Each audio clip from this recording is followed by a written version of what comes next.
verses 1, 2, and 3. First Peter chapter 2, verses 1, 2, and 3. At sa mga may Bible, i-share natin sa mga wala. Kaya po natin tumayo. At basahin natin itong bahagi ito ng banal na kasulatan. Maiksi lamang, kaya mauna Tagalog, tapos mga English. First Peter chapter 2, verses 1 hanggang 3. Tagalog muna. Pagkatapos ay mga English naman. Sige po, verse number 1, mga may Tagalog. Andiyan na po ba? Nakita na po. Sa mga may Bible, share sa mga wala. Okay, samahan po ninyo ako mga may Tagalog. Basahin natin ng 1 Peter chapter 2, 1 to 3. Ay handa, basa.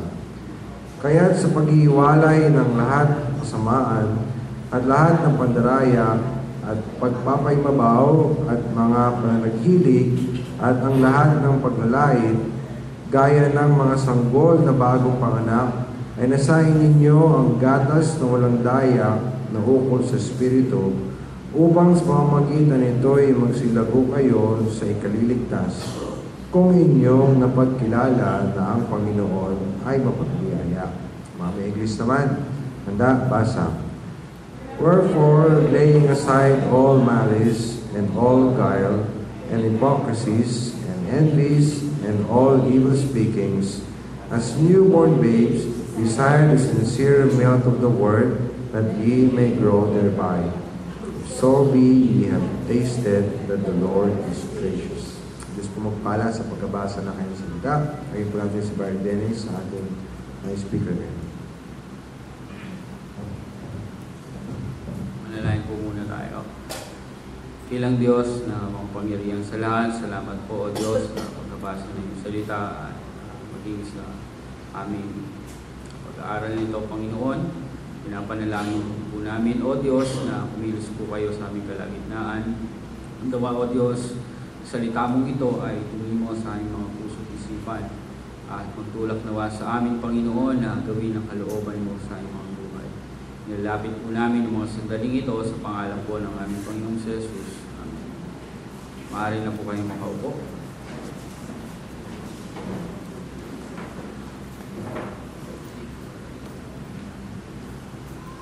Ngayon po ay ang paraan ng mga tao nito, yung para malinis yung tubig, po ba? Dati talagang marumi at siguro ngayon medyo, po ba? At ang paraan na ngayon talagang napaka-high-tech na po, di ba? Nandiyan yung mga mineral water, talagang pinupurify. At hindi lang yon. Ba? Punta ka sa handyman, bibili ka ng purifier, tapos meron ka na sa bahay mo. Diba? At kung gusto mo naman talaga para malinis na malinis, merong tatlo, merong dalawa lang. Diba ba? Meron namang isa lang. At sa loob may nilalagay silang mga something, halimbawa yung mahabang tawag nito, may mahaba doon na parang battery. Oo, filter. Diba? At doon sa filter, sa loob nun, may iba't ibang na rin. Merong parang uling, diba? Tapos may parang bulak. Tapos merong isa na parang chalk, diba? At ang galing, nakaka-filter naman po. Pero sa katagalan, habang ginagamit mo yun, mapapansin mo na dumudumi. Diba? Sa una, pagkagamit mo, ang ganda ng dali ng tubig, talagang napipilter. Diba ba? Pero katagalan, pag siguro mga 1 buwan, 2 buwan, makikita mo, yung isa doon, yung parang chalk, ay umiitim. Diba? At mahirap dumaloy yung tubig. At parang patak-patak na lang yung tubig. Mahirap ka makapuno, mahirap. Kung nauuhaw ka na tapos patak-patak, ay nako, masisira ang iyong patient. Bakit ko po sinabi ito? Alam niyo po ba sa ating buhay spiritual, na kapag ang kasalanan ay nananatili pa sa atin, bagaman tayo mananampalataya na, ay nahihirapan yung paglago natin sa Panginoon.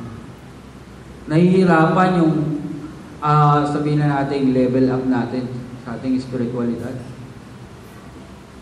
Mahirap na lumago ang isang mananampalataya sa buhay spiritual niya kung ang nasa pa rin ang kanyang puso ay nandoon nakabaling sa mga kasalanan at hindi sa salita ng Panginoon.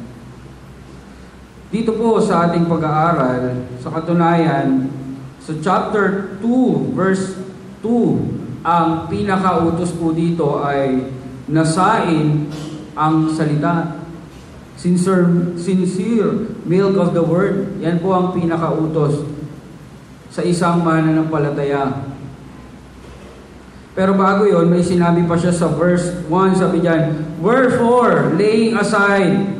Ano ba ang dapat i-lay aside? Sabi diyan, malice, guile, hypocrisies, envies, evil speaking. Etong mga to ay yung mga kasalanan na humahad lang para tayo ay lumago sa Panginoon. Para tayo ay sabihin natin, mag-mature sa ating pananampalataya. At kaya nais ko po kayong challenge dito na bilang mga mananampalataya na iwaksin natin ang mga kasalanan sa buhay natin at palitan natin ng pagnanasa sa salita ng Diyos. Iwaksin natin yung mga kasalanan sa buhay natin. Hindi ko alam kung ano yung mga kahinaan natin. Pero ang nais ng Panginoon ay ipagawa sa atin na alisin yung mga bagay na yon, at kung meron man tayong ipapalit doon, walang iba yung salita ng Panginoon. Yung salita ng Diyos.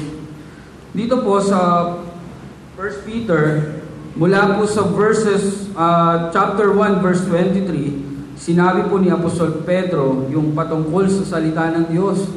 Verse 23, sabi niya, being born again, not of corruptible seed, but of incorruptible, by the word of God, which liveth and abideth forever. Sabi diyan, ang dahilan kaya ang isang tao ay na-born again ay dahil sa salita ng Panginoon.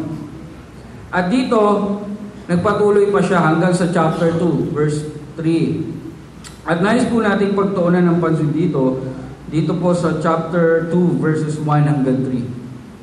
Ang sabi niya dyan, wherefore, laying aside all malice, and all guile, and hypocrisies, and envies, and all evil speakings, as a newborn babes, desire the sincere milk of the word, that ye may grow thereby. And if so be ye have tasted that the Lord is good.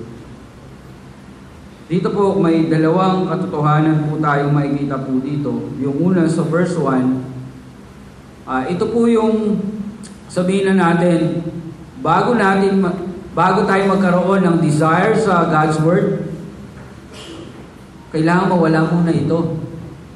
Alisin muna natin ito. Kasi hindi ka magdi-desire, makapagnanasa sa salita ng Diyos kung ito yung mga to nandito sa buhay mo. Hindi maaari na sabi nga na namuhay ka sa kasalanan at the same time spiritual ka. Walang ganon. Walang ganong Kristiyano. Kung spiritual ka, dapat spiritual ka. Kung carnal ka, talaga magiging carnal ka. Mamuhay ka sa kasalanan. Kaya ito, makikita po natin una na bilang mga mananampalataya, kung tayo na born again na, ang ina-address niya dito ay mga na born again. Okay? Yung mga naligtas na, yung mga nanampalataya na sa Panginoong Hesus. Kung ikaw ay talagang Kristiyano na, ito ang hamon sa iyo. Iwaksi mo ang lahat ng mga kasalanan sa buhay mo. Iwaksi natin. Dapat iwaksi natin ang lahat ng mga kasalanan. Ano bang kasalanan sa buhay natin? Iwaksi natin. Now, paano ba dapat iwaksi yung mga kasalanan sa buhay natin? Ang sabi diyan, wherefore, laying aside all malice. Sa salita ng Tagalog, iwaksi. Iwaksi. Sabi niyan, iwaksi ninyo ang lahat ng kasamaan, pandaraya, pagkukunwari, inggitan, at lahat ng paninirang puri. Ay iwaksi. Dito po sa talatang ito, yung mga mananampalataya na nakaranas po ng kaligtasan ay kinakailangan iwaksi nila ang kasalanan. Yung salitang iwaksi po dito na ginamit sa Tagalog, sa English ay laying aside, ay isa pong matalinhagang salita. At ito po ay sa literal na salita, sinasabi dito na alisin, iwaksi, ibig sabihin alisin mo yan. At or meron siyang term na hubarin mo. Hubarin mo yung mga kasalanan ito. Yung salita pong ito ay naglalarawan ng isang taong hinubad niya yung suot niya, yung damit niya. Diba? Pag marumi na, hinubad mo yung damit mo at lalagay mo na sa labahan. Or kapag nakita mo, sira na, ayaw mo nang gamitin, gagawin mo, hubarin mo, tatapon mo na yun. O kaya gagawin mong basahan. Ang term na ginamit po dito ay hubarin. Nais ng Diyos na tayong mga mananampalataya, pagdating sa kasalanan, dahil tayo mga mananampalataya na, yung kasalanan ay dapat nating alisin sa ating mga buhay. Ito po ay pagtanggal na wala nang balikan. Ibig sabihin, iwaksi mo na yan, huwag mo nang balikan yung kasalanan na yan. Kapag ikaw ay naligtas na, alisin mo na yan, huwag mo nang balikan. Huwag mo nang suotin. Bilang mga naligtas po, inaasahan po ng Diyos na ang kasalanan sa buhay ng isang mananampalataya, inaasahan ng Diyos na iiwan mo yan at aabandonahin mo at hindi mo na muling babalikan. Bilang mga mananampalataya, ang kasalanan po ay dapat inaabandona na natin. Hindi na muling binabalikan. Now, ang tanong, ang kahulugan ba nito ay yung pag-aalis nito? Pagtatanggal nito ng kasalanan, ibig sabihin ba ay hindi ka na magkakasala? Ibig sabihin, pag natanggal mo na ba, hindi ka na ba nagkakasala noon? Nagkakasala pa rin po tayo. Sa katunayan, habang tayo nandito sa mundo, makagawa pa tayo ng kasalanan. Habang tayo nasa mundong ito, ay nandyan yung presensya ng kasalanan. Bagamat tayo ay malaya na sa kasalanan, pero yung presensya ng kasalanan nandyan pa rin po. Diba? Kapag nandyan yung tukso, talagang inaakit ka na gawin yung mga bagay na hindi naman kalugod-lugod sa Panginoon. Nandyan po, nandyan ang kasalanan. Ngunit ang punto po lamang ni Apostol Pedro dito ay dahil tayo po ay ligtas na, dahil tayo po yung mga mananampalataya na meron na tayong panibagong buhay, kinakailangan po, dapat iwasan na natin. At hindi na tayo dapat bumalik sa pamumuhay sa kasalanan. Sa katunayan, binanggit niya dito, sa chapter 1, verse 14, sabi diyan, as obedient children, not fashioning yourselves according to the former lust in your ignorance. Ibig sabihin, yung dating pagkatao natin to, huwag nang maghubog sa atin, magmold sa atin, para gawin uli yun. Dahil tayong mga Kristiyano na.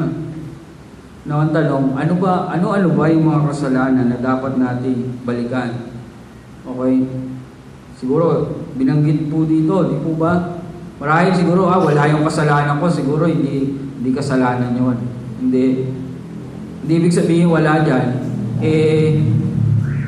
okay na yun. Di po ba?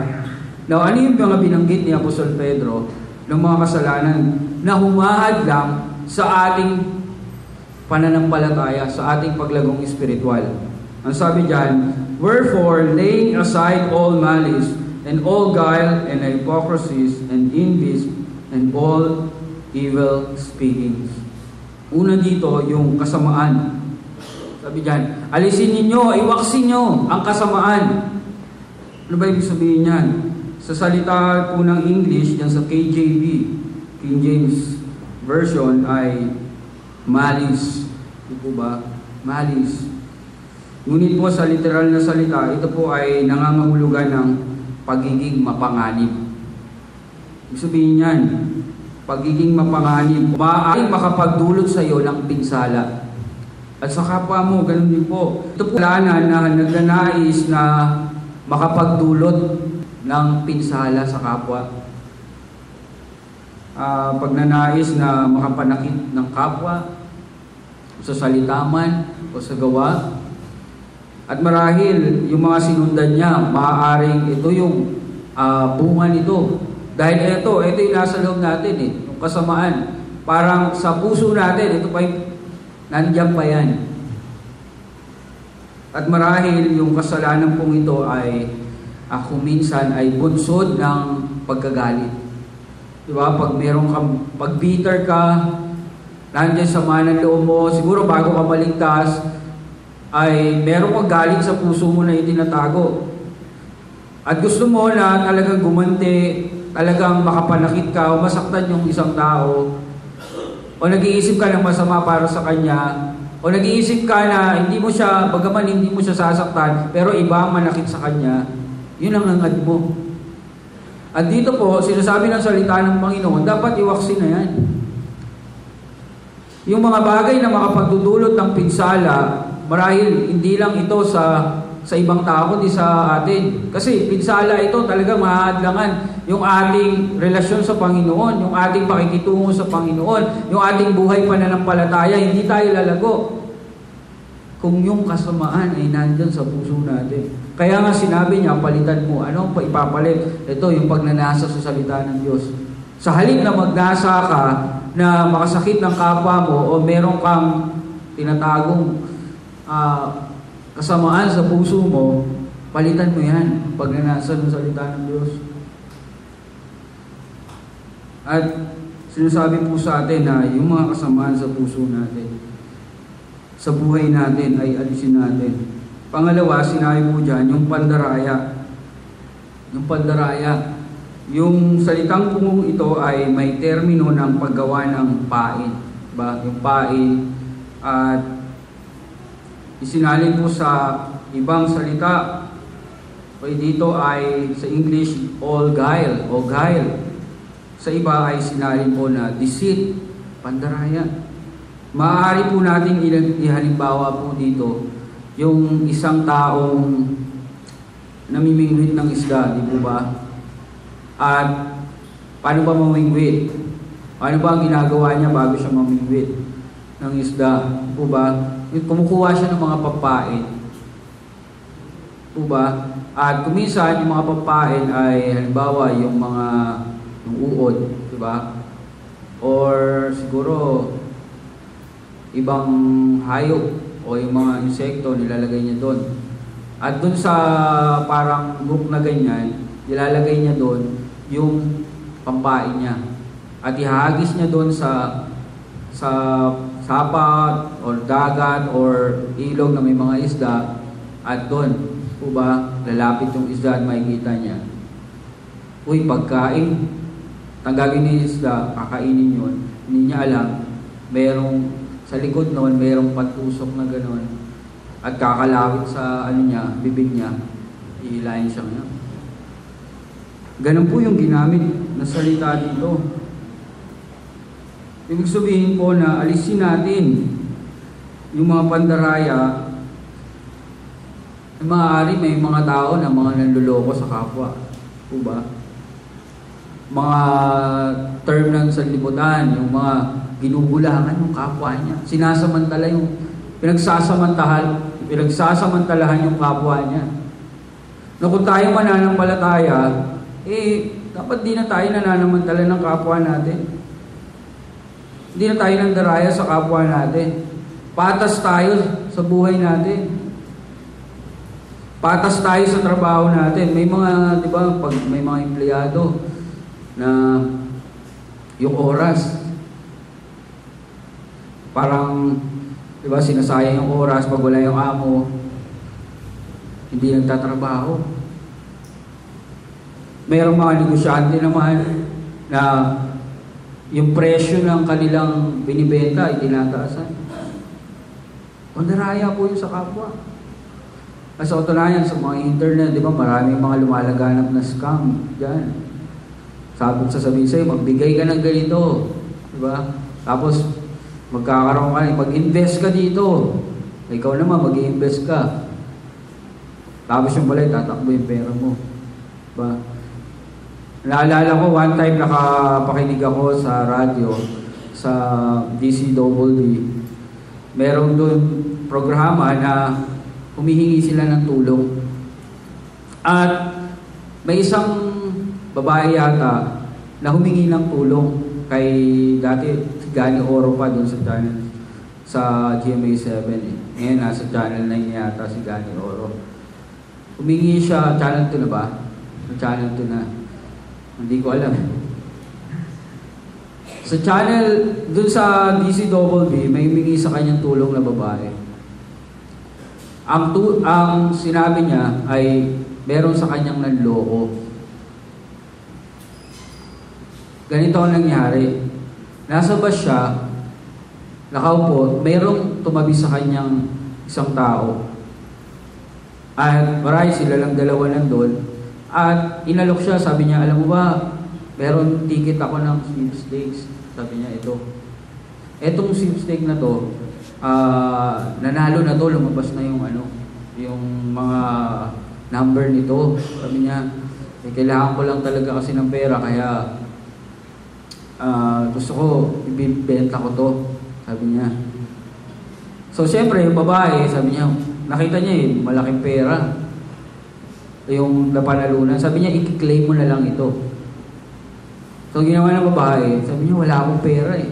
Sabi niya, magkano ba kailangan mo? Nasa 3,000. Ganyan. O, meron ba akong konting pera dito? Siguro, 1,000 din, pero hindi ganun. Sige, yung lang, kasama yung cellphone. Ganyan. At, kinuha niya yung ticket. Binigay niya yung pera niya, pati yung cellphone niya. At nung kiniklaim niya na, sabi, walang ganong lumalabas. Ano nangyari sa kanya? Nadaya siya. Alam niyo po, kung tayo mananampalataya na, dapat wala na itong ugali sa buhay natin. Hindi na dapat tayo ganito. Kung tayo ay marahil nung hindi pa niligtas, ay nagagawa natin yung mga simpleng pandaraya sa kapwa, di ba? Pananamantala sa kapwa, dapat hindi na natin ginagawa ngayon bilang mananampalataya. Kung sila ang mandaraya, bahala sila sa Panginoon. Kung tayo, mananagot din tayo sa Panginoon. At mag-ingat po tayo. Alisin po natin yung mga pandaraya. Pangatlo, ang sabi dyan, hypocrisies. Sabi dyan, hypocrisies. Pagkukunwari, di ba? Yung salita pong ito ay may kahulugan ng pagiging, sabihin na natin ay isang taong umaakto o gumaganap sa isang palabas. Okay, parang yung mga artista, di po ba? Yung mga artista, halimbawa, sino ba yung mga artista na kontrabida? Merong artista na pag doon sa palabas, talaga napakasama niya. Pero pag sa tunay na buhay, bait-bait pala. Po ba? Ganito yung term na ginamit po dito. Ibig sabihin po, yung isang tao na gumaganap sa isang palabas, hindi talaga siya yun eh. Sa totoong buhay. Ibig sabihin, ginaganapan niya lang kung ano yung katangian niya doon sa palabas. At alam niyo po ba, sa Biblia, dito po sa Gospel, meron tinukoy si Jesus Christ ng mga ganitong tao. Okay? Sila yung mga religious leader at tinawag ni Jesus Christ sila ng mga hypocrite. Ito yung mga tao na animo ay parang spiritual, pero sa katotohanan, hindi pala. Animo ay parang mabuting tao, pero sa katotohanan, masama pala. masamang ugali. Ibig sabihin, ito yung mga tao na sabihin na natin, pakitang tao. Okay. Gusto ng Panginoon na bilang mananampalataya, alisin po natin ito. Na sabihin na natin, kung merong kasalanan sa buhay natin, hindi ibig sabihin na, talaga ipakita mo na, hindi ibig sabihin. Kundi isuko mo yan. Ang nais ng Panginoon na yung pagkukunwari na para bang okay ka, pero sa spiritual mo, hindi naman pala, ihayag mo yan sa Panginoon. Huwag kang mag-pretend sa sarili mo na parang okay ka, pero hindi naman pala. Sa harapan ng Diyos. Maging totoo ka sa harapan ng Panginoon. At kung ano man yung mga kasalanan na nais alisin sa atin ng Panginoon, na isuko natin sa Panginoon.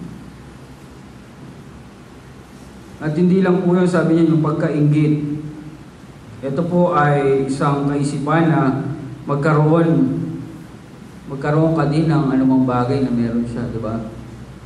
Diba, yung isang tao na, buti pa siya may bahay. Sana ako din magkaganyan. Tapos, sa punto na gusto mo makuha yun sa anumang paraan. Ganun yung pagkaingit po eh. Ang tao pong naiingit, nasasaktan siya. Diba? Pag naingit ang isang tao, nasasaktan ka kapag nakikita niya ang iba na masaya dahil meron sila nun. Diba? Naiingit ka. Hinahangad niya na magkaroon din ng mga bagay na yun. Alam niyo po,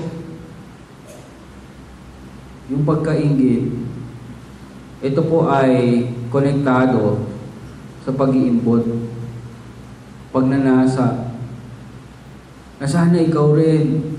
Ibig sabihin, wala kang contentment sa puso mo. Na kung ano yung binigay ng Panginoon, dapat maging masaya ka sa bagay na yun. Hindi naman, iba-iba tayo ng level, di ba, ng blessing. May mga talagang pinagpala sa ganito, may mga pinagpala, pero hindi ganun sabihin na natin, siguro sa financial. Pero bilang mananampalataya, maging masaya tayo sa kung ano ang meron tayo. Alam niyo po, ang pinaka-source ng contentment ay walang iba kundi ang ating Panginoon. Kung meron man umaangat sa buhay at tayo ay hindi umaangat kagaya niya, huwag tayong masaktan. Kundi bagkus, magpasalamat tayo sa Panginoon. Kasi marahil hindi tayo binibigyan ng ganon. Dahil marahil alam ng Panginoon kung ano mangyayari sa atin pag mayroon tayong ganon. May mga tao na yumaman pero wala naman sa Panginoon. Diba? Mas mabuti ang kaunti.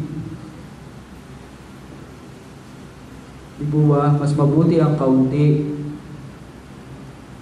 Basta may takot sa Panginoon. Yung pagkaingit po ay ating alisin. Kita niyo po, ito yung mga nasa loob ng puso natin. Paano mo sasabi na okay lang meron ka niyan, pero may pagnanasa ka rin sa salita ng Diyos? Paano mangyayari po yun? Hindi pwedeng magsama yan sa buhay mo, sa sarili mo. Hindi pwedeng magsama yung mga yan. Kailangan mawala yan. Kailangan alisin yan. Hindi lang po yun. Bukod dito sa pagkainggit, sabi dyan, evil speaking o masasamang pananalita. Ito po ay ginamit bilang salita na paninirang puri. Paninirang puri. Isinalaang po nito yung isang taong inaakusahan niya yung kanyang kapwa ng masama. Bagaman hindi totoo. Halimbawa, ba? Kuminsan, marahil totoo, pero talagang pinagsasalitaan niya. At kasama na dito yung chismis, di ba? Chismis. Yung isang taong pinagsasalitaan ng kanyang kapwa, nilalait yung kapwa, minumura niya yung kapwa niya. Alam niyo po kung tayo mananampalataya na ay hindi dapat lumabas sa ating mga bibig yung mga masasamang salita sa kapwa. Bagkus ang lumabas sa bibig natin yung mga bagay na nakapagpapalakas at nakakapag-angat sa kapwa natin sa Panginoon, nakapag-encourage sa Panginoon. Marahil tayo, di ba? Bago tayo magligtas, hindi natin mapigilan yung bibig natin sa pagsasalita na ngayon ligtas na tayo, kontrolin natin yung mga bibig natin. At isipin natin yung mga sasabihin natin. Kung ito ba ay makakabibigay ng paglago, makapag-encourage. Dito, nais ng Diyos na alisin natin yung anumang kasalanan sa buhay natin. Bagaman marahil itong mga kasalanan nito na simple lang, pero sa harapan ng Diyos, hindi yan simple. At mismo, hindi talaga simple kasi mahahadlangan yan yung relasyon mo sa salita ng Diyos. Hindi pa pwede na nandyan yan. At the same time, ikaw ay indahal sa salita ng Panginoon. Hindi pwede. Hindi pwedeng magsama yung pagnanasa sa paggawa ng kasalanan at pagnanasa sa salita ng Diyos. Hindi pwedeng magkasama yan. Kailangan alisin po natin yan. Now,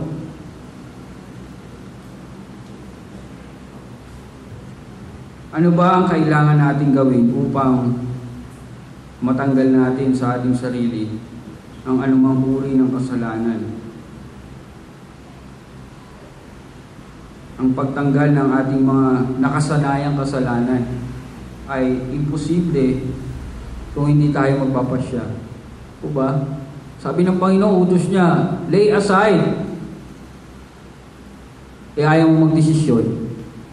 Inutusan ka, bumili ka ng suka. Mangyayari lang yun, makakabili ka lang ng suka o magdidesisyon ka na sumunod sa utos. Ganun din po dito.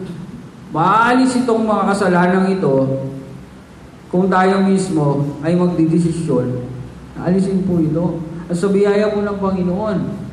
Sabi ng Bible, sapat ang biyaya ng Diyos para magawa natin kung ano man yung nais ipagawa sa atin ng Panginoon.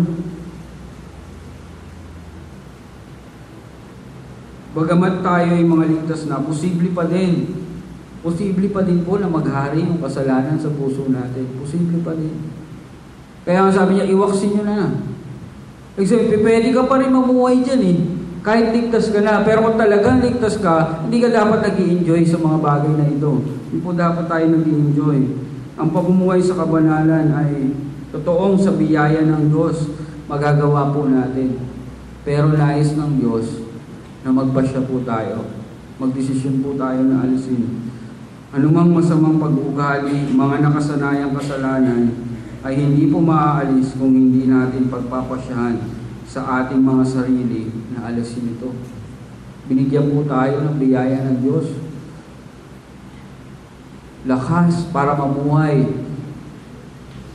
Nais ng Diyos na magdesisyon po tayo. Bagaman may makakahirapan, diba? Minsan mag-struggle ka talaga eh. Yung kasalanan na talagang lumalong ka na sa kasalanan na yun, parang naging habit mo na, naging part na ng buhay mo. Halimbawa, yung pagsisinungaling, di ba? May mga tao na talagang naging bihasa na sa pagsisinungaling, hindi pagsasabi ng totoo. At nung naligtas sila, mahirap talaga sa kanila yung mga bagay na yun, na magsabi ng totoo, nag-struggle sila. Pero, sa biyaya po ng Diyos, ipagpatuloy lang natin. Ang buhay Kristiyano sa mundong ito ay hindi madali. Diba?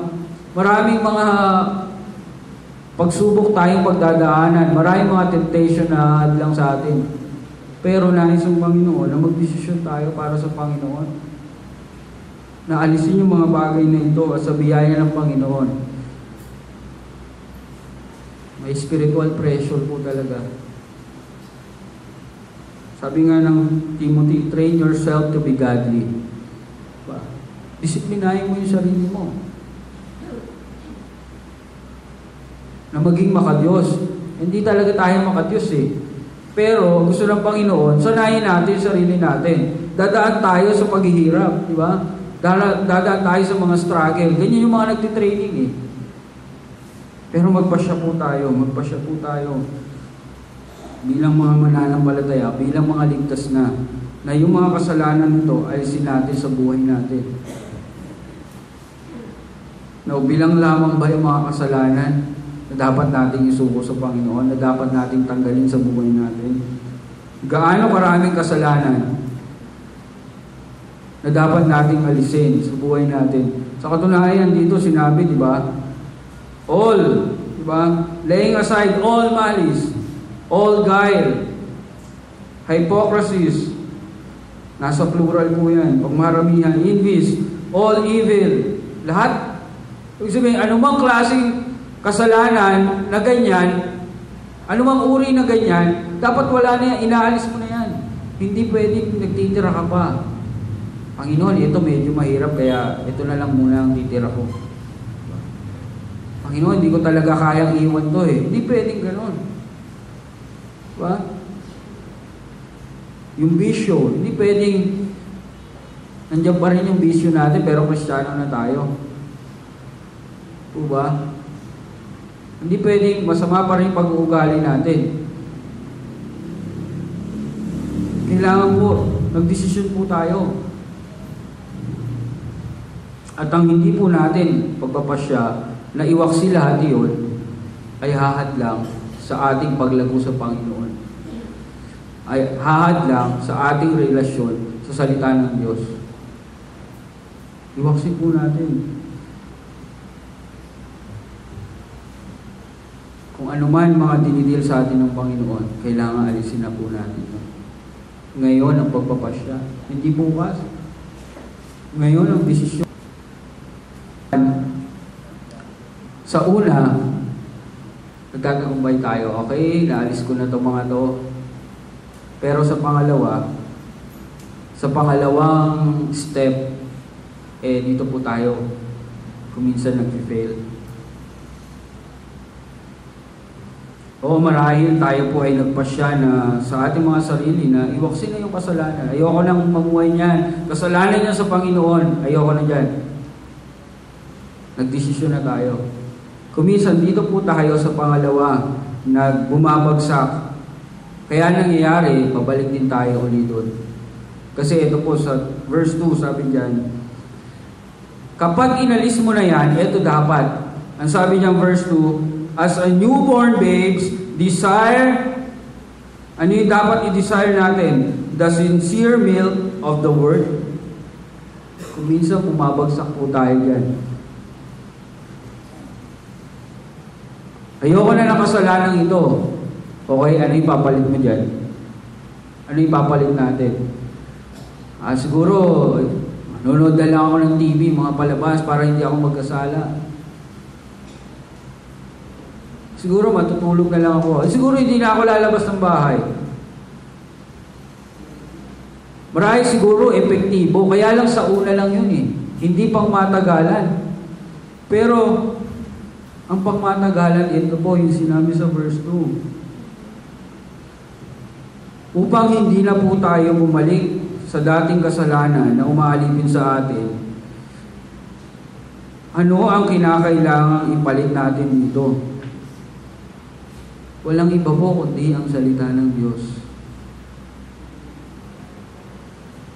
Kung dati ang desire ng puso natin ay taliwas sa salita ng Panginoon, dapat palitan natin ngayon yan ng desire sa salita ng Panginoon.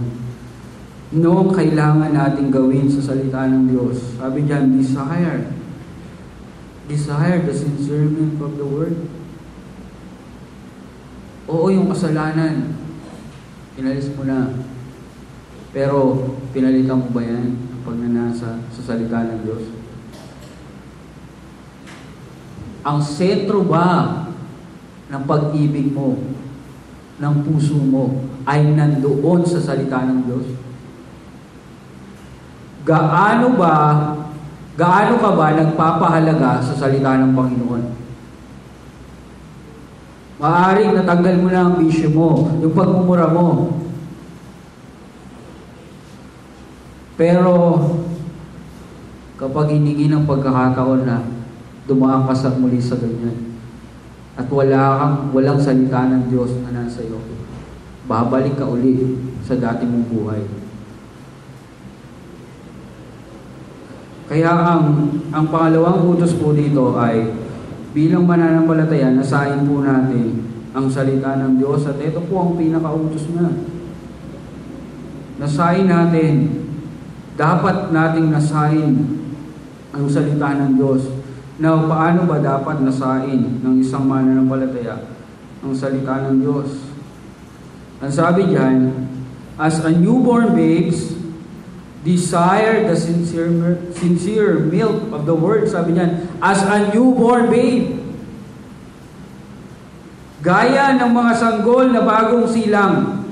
Ganun ang pagnanasa natin sa salita ng Diyos. Ang mga katagapong ito ay nagpapahayag po kung anong klaseng pagnanasa dapat ang dapat ginagawa natin. At ang salita pong desire ay hindi lamang po basta gusto natin. Okay? Ito po yung desire na to ay talagang strong desire. Ito po yung salita na pagnanasa sa punto na ito talaga ang hinahanap natin at gagawa tayo ng desisyon para makuha ito. Diba? May mga tao ganun na talagang gusto niya makamit yung isang bagay, talagang pagsusumikapan niya. Ganun yung desire dito. Desire the sincere milk of the word. Kagaya ng mga sanggol, di ba? Yung mga sanggol, talagang iiyak yan. Pag di sila nakainom ng gatas. Ganun po yung pagnanasa natin. Sinabi ni Apostol Pedro na ang pagnanasa dapat natin sa salita ng Diyos ay katulad ng pagnanasa ng bagong panganak. Pagnanasa na may kasamang pagsusumikap na makamtan yung hinahangad mo. Ganun dapat yung pagnanasa natin sa salita ng Diyos. At yung pagnanasa pong ito sa atin ay kailangan ma-develop. Sa una, di ba, parang hindi, wala pa. Di ba? Binigyan tayo ng Panginoon ng desire sa mga spiritual na bagay. Praise the Lord. Kailangan na lang natin magdesisyon na ibaling doon sa mga yon. At hanggang ma-develop na, hanggang magpatuloy na talagang yun lang makasanayan natin. Yung salita ng Panginoon. Kinakailangan natin magpasya na ituon sa salita ng Diyos ang pagsusumikap natin na makamtan yung hinahangad natin, makuha yung mga bagay doon sa salita ng Diyos na kailangan natin. Ang sabi ng Psalm chapter 119, verse 97, O mahal na mahal ko ang iyong kautusan. Tumutukoy po ito sa salita ng Diyos. Ito ay siya kong binubulay sa buong araw. Makikita niyo po yun? Andun yung pag-ibig niya sa salita ng Diyos. At na-develop yun. Na-develop yun. Yung pagmamahal na yun sa salita ng Diyos. Kasi nandun, ibinalik niya sa salita ng Diyos. Kung hindi mo ibabaling sa salita ng Diyos yung pagnanasa mo, babalik at babalik tayo sa kasalanan. Bakit ba kinakailangan nasain natin ang salita ng Diyos? Bakit napakahalaga na ang pagnanasa natin ay pagnanasa sa punto na nagsusumikap tayo na makamtan nun? Kasi po dito sinabi, verse, sa katunayan, sabi niya, wherefore, diba? Wherefore laying aside all malice, at sabi niya, desire the sincere milk. Ito po, sinabi niya ito yung salita na to dahil bago niya sinabi ito, meron pa siyang sinabi dito sa chapter 1 verse 23. Ang sabi niya, being born again, not of corruptible seed, but of incorruptible by the word of God, which liveth and abideth forever. At sinabi niya kung ano yung katangian ng salita ng Diyos at binigyan niya sila ng hamon. Dahil dito, dahil na born again kayo sa salita ng Diyos, dahil ito nakatulong sa inyo, ito dapat ang gawin nyo. Desire. Ibig sabihin, kaya dapat po nating nasayin ang salita ng Diyos kasi po, ito yung salita na nakapagbabago ng tao. Yung Word of God ang nakapagbabago ng puso ng tao. Maraming mga adik na nag-rehab pero bumalik sa bisyo nila. Pero may mga adik na nung sila'y na born again, hindi na bumalik sa bisyo nila. Dahil sa salita ng Panginoon. Kung sabihin nyo, hindi naman ako adik Ay kung yung adik nga, nabago ng salita ng Panginoon. Diba? Paano pa kaya tayo? Siguro hindi ka ganoon sabi na hindi ako ganong makasalanan noon. Pero ganun pa man, makasalanan pa rin tayo. May mga habit tayo sa buhay natin na ginagawa natin. May mga bisyo tayo na ang hirap natin talikuran. Pero nakilala tayo sa Panginoon. Binago tayo ng Panginoon. Ito yung salita na nagbabago. Ito pong salita ay makatutulong sa atin. Walang ibang aklat sa mundong ito na kayang baguhin ang puso ng isang tao. Walang iba kundi ang salita ng Diyos. Kahit anong book, diyan, salita lang ng Diyos. Sa buong siglo, sa ilang siglo ng lumipas, salita ng Diyos ay nagbabago pa din ng puso ng isang tao. At dapat ito nakatuon yung desire natin. Pangalawa, nasayin natin ang salita ng Diyos dahil po bukod sa nakapagbabago yan, talaga makakatulong po ito sa paglago natin. Hindi lang para mabago tayo, kundi kapag nandun na tayo, binago na tayo ng Panginoon, magpapatuloy tayo sa paglago. Ang sabi niya in verse 2 ng chapter 2, sabi niya, as a newborn babes, desire the sincere milk of the word. Ang salita ng Diyos ay isinalarawan po ni Apostol Pedro sa verse 2 ng milk. Ito po ay patalinhagang salita na nagpapayag po sa atin na ang salita ng Diyos ay tunay na nakapagpapalago sa isang mananampalataya. Nakapagpapalago po. At ayon pa muli sa talata, sinalaysay po niya. Sabi niya, kung ano ang katangian ng gatas na ito. Sabi niya, sincere. Sa KJV, translate na sincere. Sa English Standard Version ay pure. Sa isa pang salin, Lexham English Bible, unadulterated. Yung salita pong ito ay nagpapakita na ang salita ng Diyos ay walang anumang halo ng kasinungalingan pagdating sa katuruan nito. Pure doctrine, yung salita ng Panginoon. Totoo ang mga sinasabi niya dito. Magagamit mo sa buhay mo to. Magbe-benefit ka dito. At sinabi niya, desire the sincere milk of the word. Sa KJV, ginamit po na word. Sa ibang mga salin, yung salitang word po ay translate nila bilang spiritual. At yung salita po ito, yung salitang word or spiritual, ay lumabas po sa New Testament 2 beses. At yung isa ay ginamit po dito sa Romans chapter 12, verse 1. Ang sabi doon, reasonable service. Sa Tagalog, ito yung katampatang pagsamba. Ibig sabihin, ito yung reasonable, ito yung makatuwiran. Ito talaga yung katanggap-tanggap. Yung salita ng Diyos, ito yung katanggap-tanggap sa atin. Ito talaga yung logical. Iba ang logical ng mundo sa logical ng Diyos. Kung minsan ang kaisipan ng tao ay kumukontra nga eh. Pero yung salita ng Diyos nagbibigay sa atin ng kaunawaan, ng katutulong sa atin, makapagdudulot ng paglago sa ating spiritual. Kaya po hindi dapat baliwalain, katanggap-tanggap sa kaisipan yung salita ng Diyos. At dapat tanggapin ng may pananampalataya.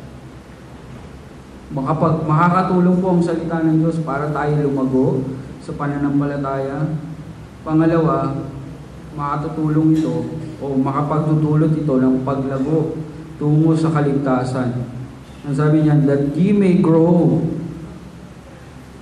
thereby. Sa ibang salin ay, so that by it, by God's word, you may grow up to salvation. That by it you may grow up into salvation. Hanggang sa maabot mo yung kasukdulan ng iyong kaligtasan. Yung maturity na dapat para sa iyo, na dapat na ninanais ng Panginoon na matanggap mo. Hanggang sa mag-mature ka. Yung po ang sinasabi dito.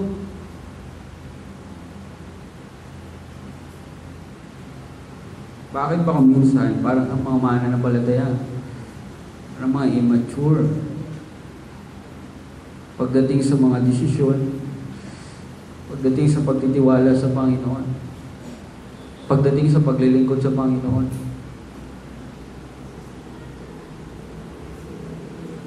Bakit ba kung minsan parang tayo ganon, parang hindi tayo nagmamature?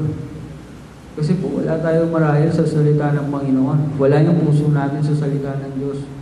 Walang input yung isipan natin, yung puso natin ang salita ng Panginoon. Hindi tayo nakikinabang siguro sa salita ng Panginoon.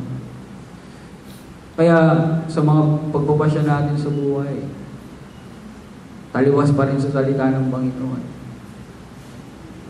Kaya yung faith natin hindi nag-i-increase. Yung sahod nag-increase, pero yung pananampalataya hindi nag-increase. Bakit yung paglilingkod natin parang walang alab, walang paglago?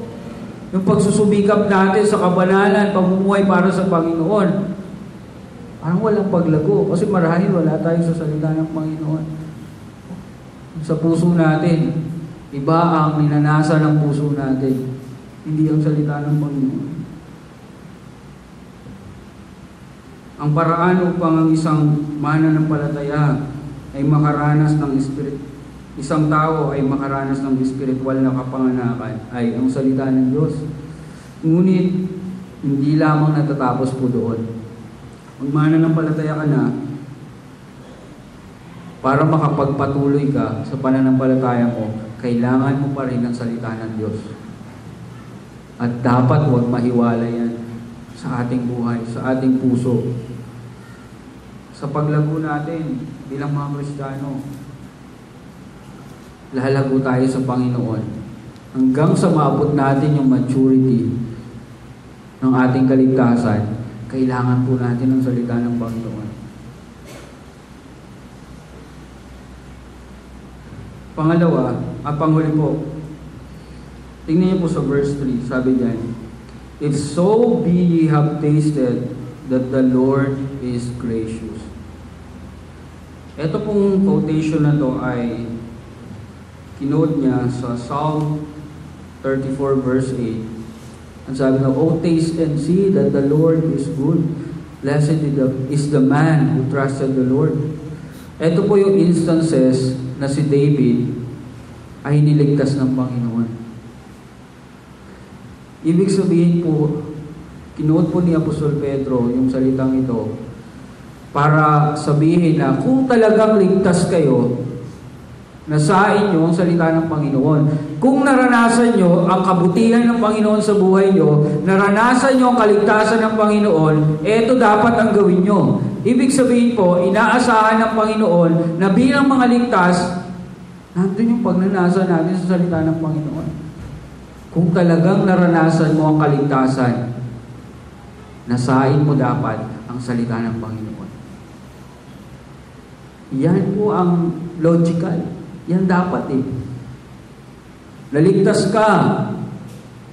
Dapat nandito na sa salita ng Diyos ang puso mo. Dapat yung pagnanasa ng puso mo ay nandun, nakatuon sa salita ng Diyos. At wala sa mga bagay ng sanlibutan. Isang abnormalidad na nangyayari sa atin. Kapag tayo bilang ligtas ay hindi na naglalasan ng salita ng Panginoon. Hindi tama po yan. Ang normal ay pagligtas, nandiyan ang puso sa salita ng Panginoon, nagnanasa ng salita ng Diyos. Hindi po maaari na ang kasalanan ay nananatili sa buhay natin at pagkatapos ang salita ng Diyos ay ating ninanasa. Hindi pwede. Hindi po tayo makikinabang sa salita ng Diyos at hindi po tayo lalago. At makikita po natin dito, ang salita ng Diyos ay lubhang kailangan natin sa ating buhay pananampalataya. Hindi ka mabubuhay sa pananampalataya, hindi ka lalago sa pananampalataya kung wala ang salita ng Diyos. Lubhang kailangan mo ng salita ng Diyos. Lubhang kailangan ko ng salita ng Panginoon. Walang paglago kung walang salita ng Diyos sa buhay natin. Walang paglago. Gusto mong mag-increase yung pagmamahal mo sa Panginoon, paglilingkod mo sa Panginoon, pamumuhay mo para sa Panginoon, kailangan mo ng salita ng Diyos. Kailangan natin ng salita ng Diyos. Hindi maaari na lumago tayo sa spiritual nang walang salita ng Diyos. Kaya po wag po natin baliwalain yung salita ng Panginoon. Ang pag-aaral ng salita ng Diyos at pagbubulay-bulay nito ay dapat bigyang higit na panahon at oras. Ito'y maging prioridad natin. Pagsumikapan po natin na mapag-aralan ang salita ng Diyos at hindi dapat lilipas ang mga araw na hindi tayo walang salita ng Diyos sa puso natin. Wala tayong nababasang salita ng Diyos. Wala tayong napag-aaralang salita ng Diyos. Hindi dapat lumilipas ang mga araw sa buhay natin. Ang salita ng Diyos ay hindi natin ninanasa, pinag-aaralan at pinagbubulay-bulayan. Kaya ang hamon sa atin, mga kapatid, kung tayo mananampalataya na at tunay na born again, alisin natin yung kasalanan at palitan natin ang pagnanasa sa salita ng Panginoon. Manalangin po tayo. Panginoon, aming Diyos, salamat sa paalala po ng iyong salita. Lord, bilang mga anak mo na ligtas, na binago mo na, tulungan niyo po kami, Panginoon, na matuon ang puso namin sa salita mo. Patawarin niyo po kami sa mga panahong pinababayaan po namin, nasasayang ang oras namin, dahil yung salita mo, Panginoon, ay hindi namin binibigyang pansin. Tulungan niyo po kami, Panginoon, napalitan namin ang pagnanasa sa salita mo. Yung mga kasalanan, Panginoon, na umaalipid, Panginoon. Tulungan niyo po kami, Panginoon, na matuon ang puso namin sa salita mo. Sa biyaya mo po, Panginoon, makagawa po namin ito. Habang tayo po ay nakapikit, tawagin ko po ang ating pastor. Okay na ako ngayon, mga kapatid, sa pagtugon sa mensahe po na pakinggan.